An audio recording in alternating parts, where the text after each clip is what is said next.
Bonjour, je m'appelle John et on me désigne par il ou leur. J'aimerais reconnaître et vous rappeler que nos vies sont construites et basées sur le territoire traditionnel de Haudenosaunee, des Anishinaabe, des Ottawan, des Mississauga de la Première Nation Credit et des peuples Wendake Nuancio. Ces terres appartiennent au traité 13A et ont été achetées en 1805 par l'achat de Head of the Lake. Bien que toute ma vie soit construite sur cette terre, je reconnais qu'elle a été volée et n'était pas la mienne pour s'installer, ni le gouvernement a donné. Je comprends que mon existence sur cette terre est une ignorance volontaire de préservation de la culture autochtone et une action qui perpétue siècles de mauvais traitements. Je reconnais que j'ai activement bénéficié de la négligence montrée envers la communauté autochtone du Canada par le gouvernement canadien. Pour moi, cette terre signifie maison et confort, un endroit où je peux m'exprimer librement et un avenir stable.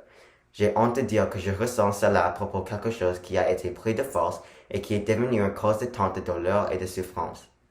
Je crois que cette journée vise à détourner l'attention de ce que nous, les colonisateurs, ressentons et à amplifier et soutenir les voix autochtones qui sont assez courageuses pour s'exprimer dans une société qui a été construite sur des politiques racistes visant à contrôler et à effacer leur communauté. Il est important de reconnaître la terre sur laquelle nous sommes situés sur, car l'existence de certaines communautés autochtones, leurs terres et leurs droits sont toujours contestés. Alors que certaines personnes croient que le gouvernement canadien a fait des progrès vers la réconciliation, chaque année les terres autochtones sont contestées par des projets de pipeline et le développement de terres. Parmi les choses qui ont été volées et effacées, la langue de Anishinaabe a été prise au peuple autochtone qui vivait sur cette terre. Après aujourd'hui, je continuerai à défendre non seulement les communautés autochtones opprimées, mais aussi les terres volées qu'ils ne peuvent plus contrôler et prendre en soin. L'activisme climatique et la justice sociale sont ainsi interconnectés et je suis prête à partager ce message. The Remembrance Day ceremony has played a major role in remembrance since 1931. Every year, at the 11th hour of the 11th day of the 11th month, we gather in memorial parks, community halls, workplaces, schools, and homes to stand in honor of all who have fallen. Together, we observe a moment of silence to mark the sacrifices of the many who have fallen in the service of their country, both voluntarily and involuntarily, and to acknowledge the courage of those who still serve.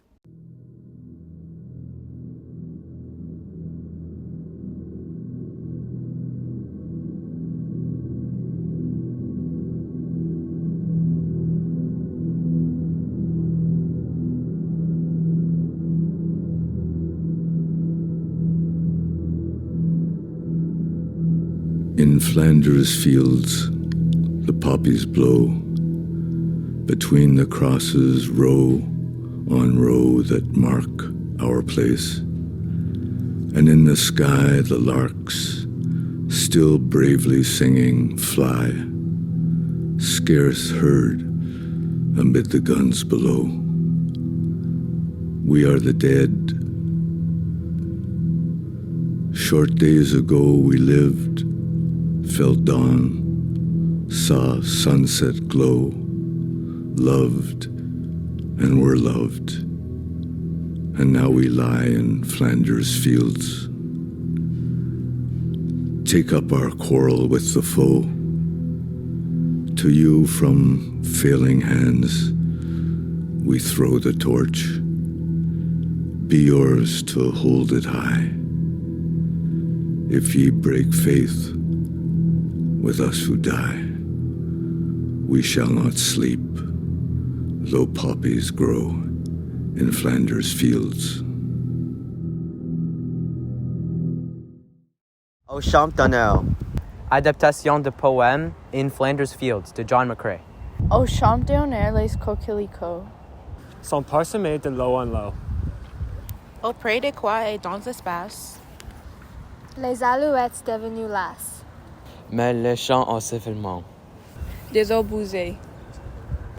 Nous sommes morts. Nous qui songeons la vie encore. À nos parents, à nos amis. C'est nous qui repensons ici. Au champ d'honneur. À vous jeunes désabusés.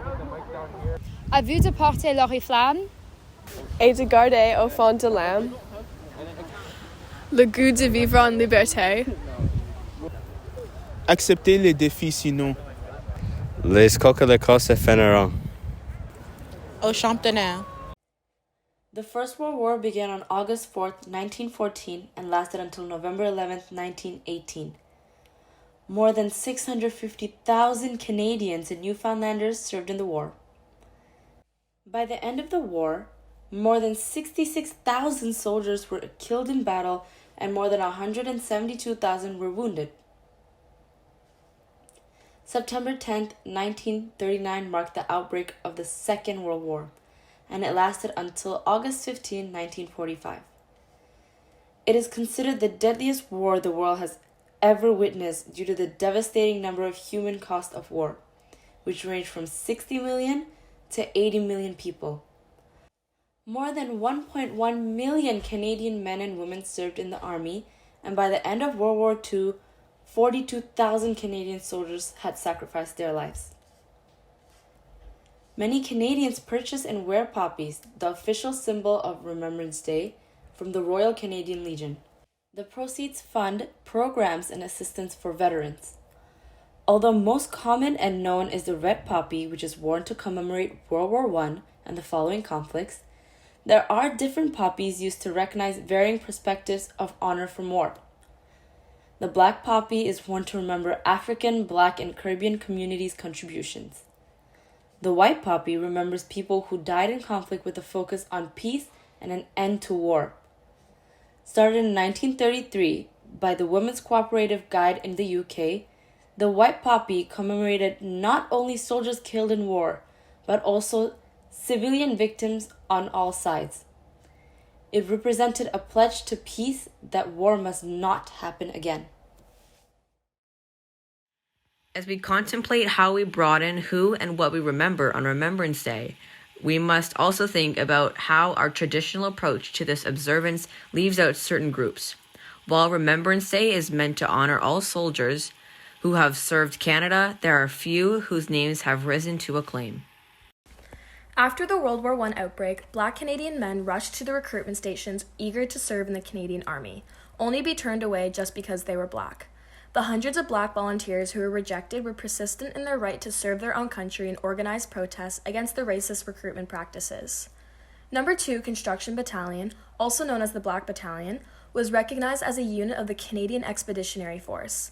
It is recorded as the first and only all-Black battalion in Canadian military history, with 595 soldiers serving. Reverend William A. White, the only Black officer in the Canadian Army at the time, was appointed Champlain of the unit and was given the rank of the honorary captain. Instead of serving on the front lines, the No. 2 Construction Battalion provided lumber for the trenches, built roads and railways, worked in weapon factories, and raised funds. Despite the racial discrimination faced by Indigenous people in the armed forces and on the home front, an estimated 4,300 First Nations soldiers and a number of Inuit and Métis peoples in Canada took up arms in the Second World War. Cree code talkers were Indigenous soldiers in World War II who communicated military secret messages in Cree and translated it for the Canadian and the Allied forces. The Allies' enemies were never able to crack the code. There is little information published about the role of Sikh people in the Canadian military service during the First World War. The discovery of Buckham Singh's Victory Medal has led to his reclamation by his community, which commemorates him with an annual Remembrance Day service, and to interest in discovering the history of Sikh soldiers in Canada. All Sikh soldiers volunteered themselves to fight for a country that denied them rights of citizenship.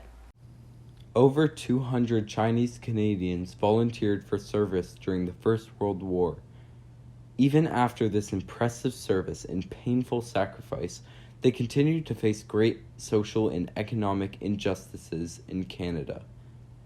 Many Chinese Canadians argued the importance of volunteering for service. Some felt that by enlisting, they would demonstrate their commitment to Canada, which might finally help dismantle the racism they had so long faced. Others questioned why they should fight for a country that didn't want them. In the end, more than 600 Chinese Canadians would serve in the Second World War. The Canadian Women Army Corps was established on July 30th, 1941, after patriotic Canadian women persistently lobbied the federal government for participation in the armed forces. 21,624 women were enlisted in the Canadian Women Army Corps. Most women in the unit were assigned traditional gender duties, but some were able to work in signaling, vehicle maintenance, ciphering, and decoding. These women paved the way for women now to be able to serve in the same capacity as men in the Canadian Army. 200 Japanese Canadians fought in the First World War.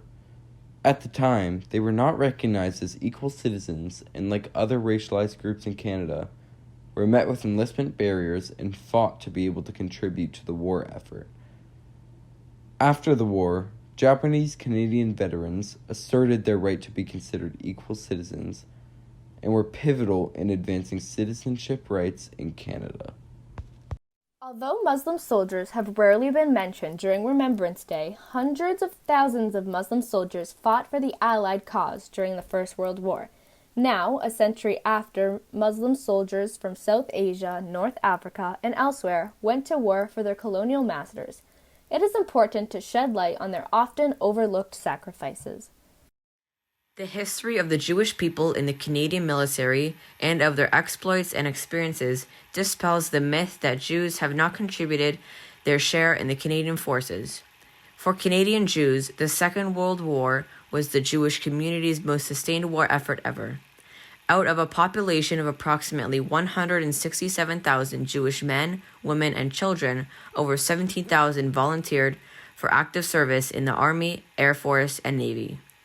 There were an additional 2,000 Jews who enlisted, but who did not declare their Jewish identity in order to avert danger of captured by the Nazi forces.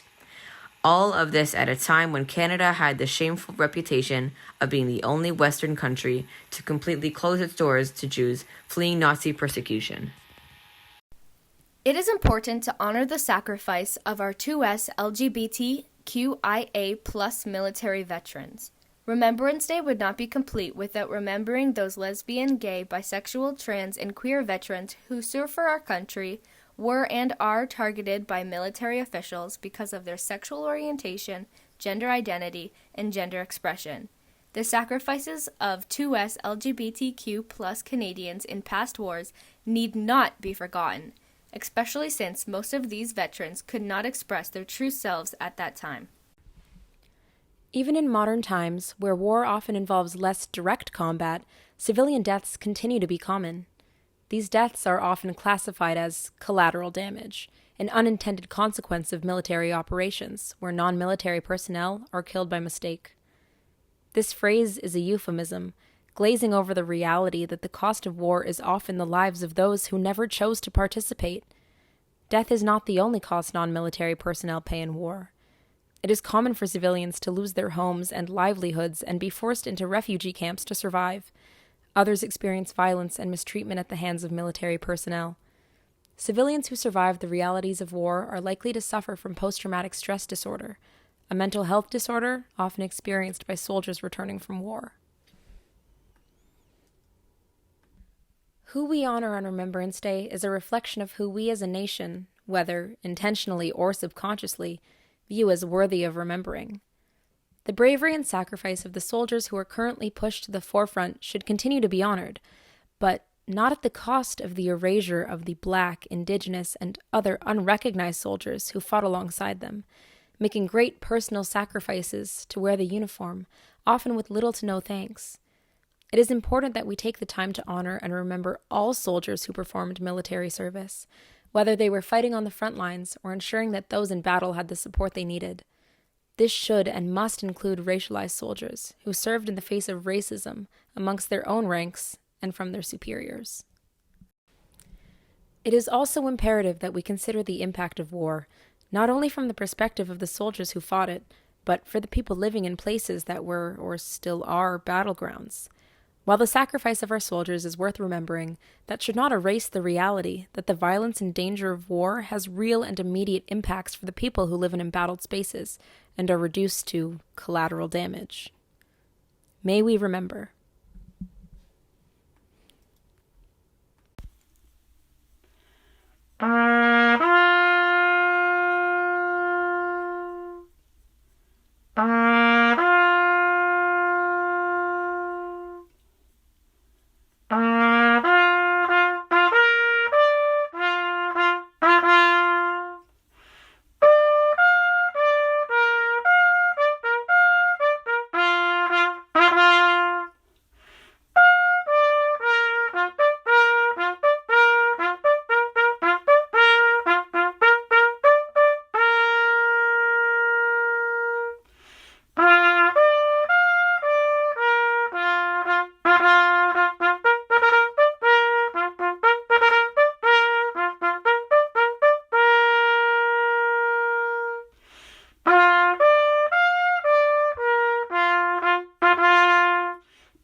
Bye.